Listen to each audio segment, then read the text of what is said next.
Yeah, the show was definitely great. So, what's the necklace? It's chicken bone. Is it real? Real ones? Yeah, so this is your second time to be in Japan.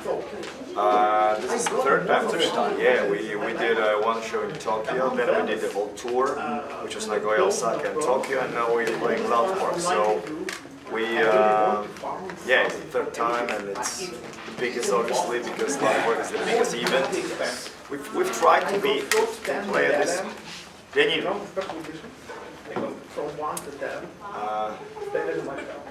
It's alright. Russian, so we're allowed to be. Sorry. I cannot compare another.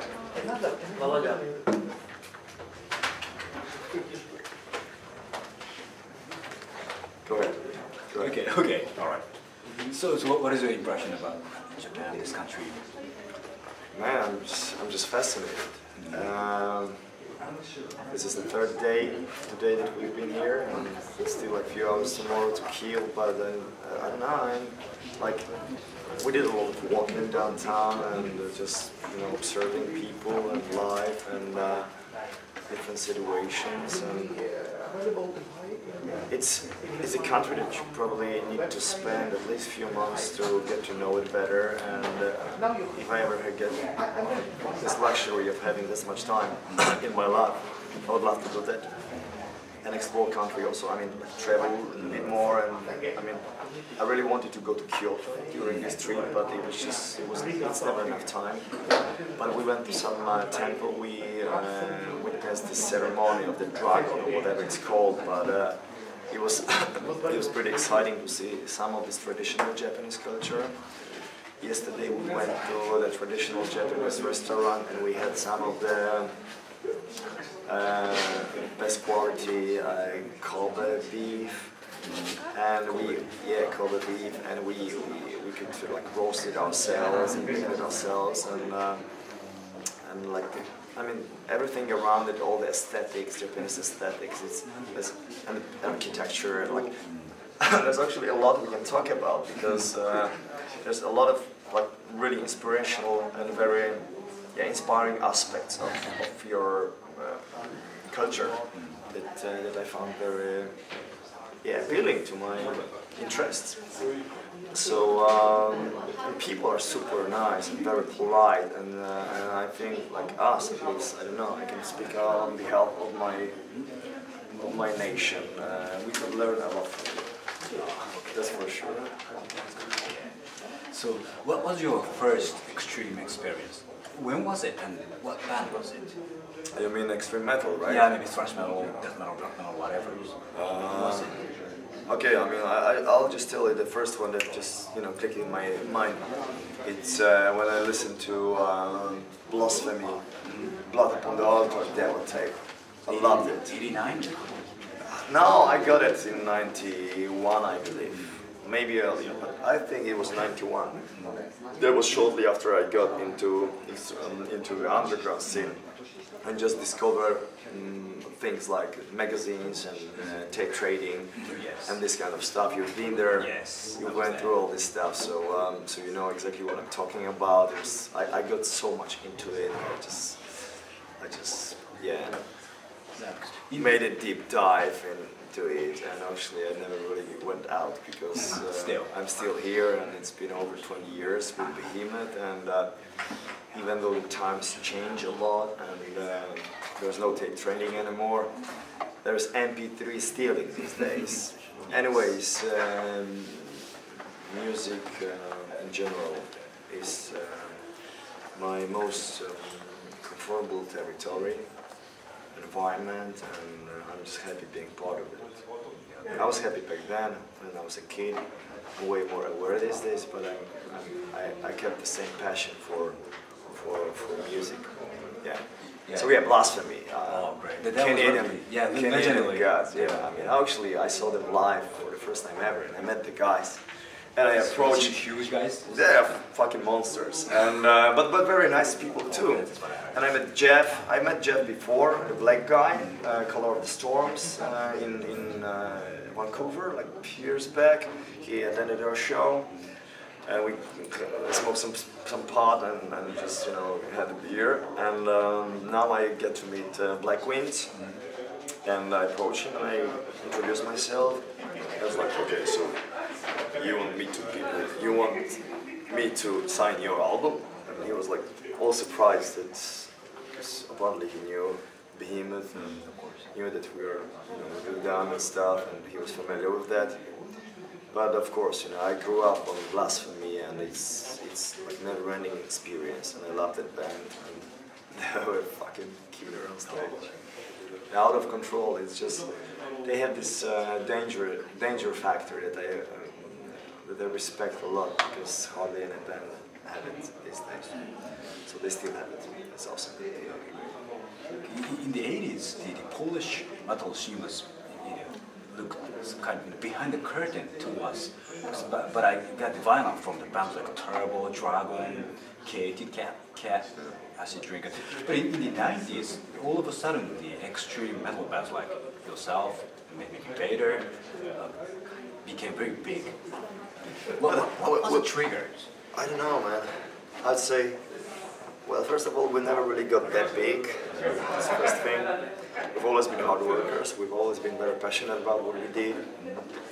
And the factor that brought us to this place and actually made our success possible worldwide is determination. That's what I consider the most important factor in success achieving. We would just fucking die for metal, it seems. And yeah, we fucking love it. We still love it. So.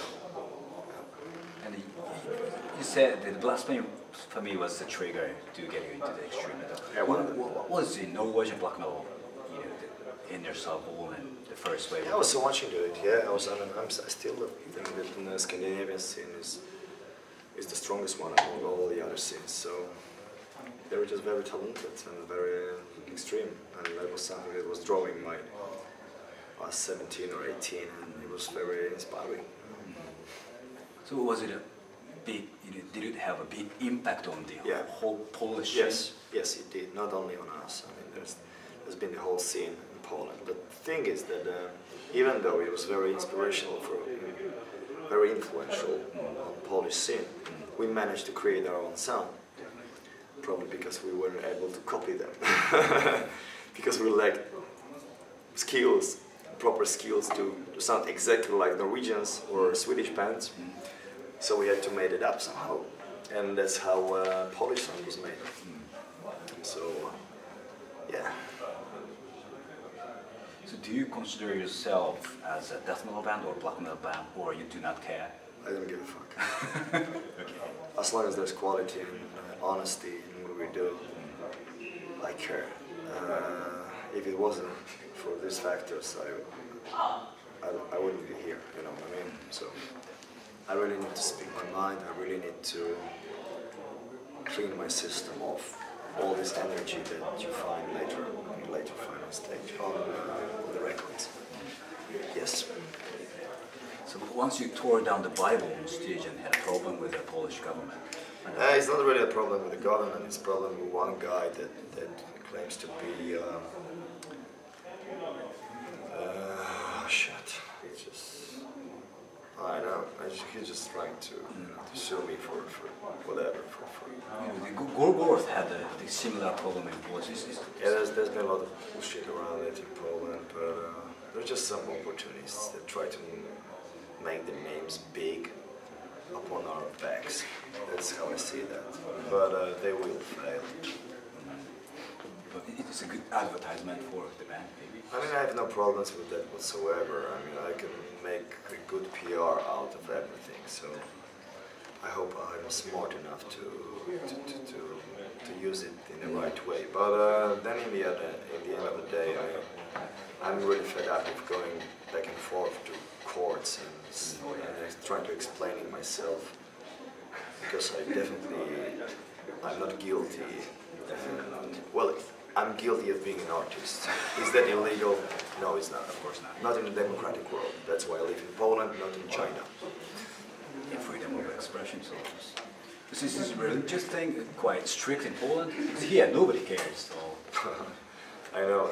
I made this comment yesterday. We were walking down the street in Tokyo, and yeah, people seem not to care.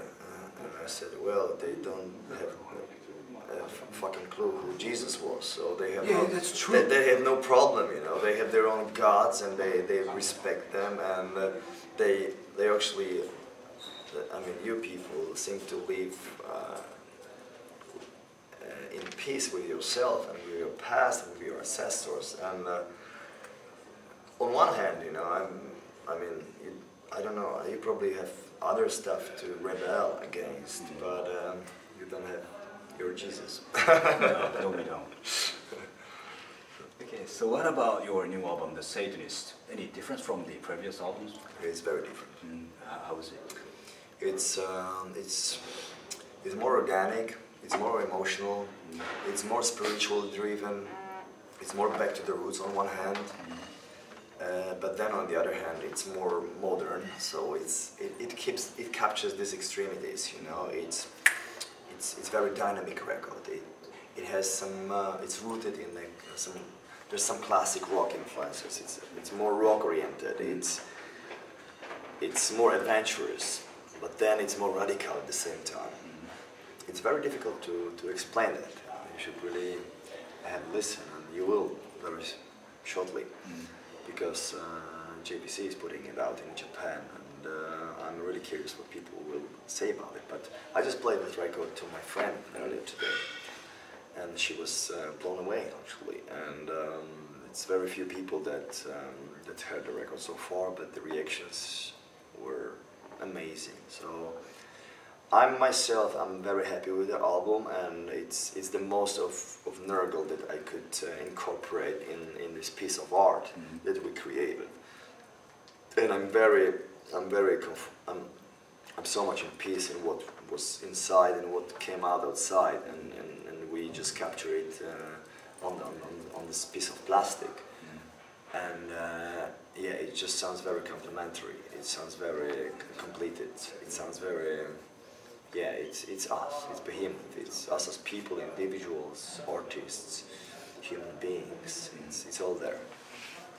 Okay, great. So for the last, can you give a message to the Japanese Behemoth fans? Of course. Okay, to the camera, please. Hey, all I gotta say is that it was more than, it was immense pleasure to play for you third time, being here and just being treated that way. And I can promise you that after the new record is out, The Satanist will be coming back to Japan, doing maybe another leg, another tour. Thank you so much for such a warm welcome. We feel very privileged to be here. Stay tuned, wait for the new record, and see you soon. Okay, thank you very much. Thank you. Cheers.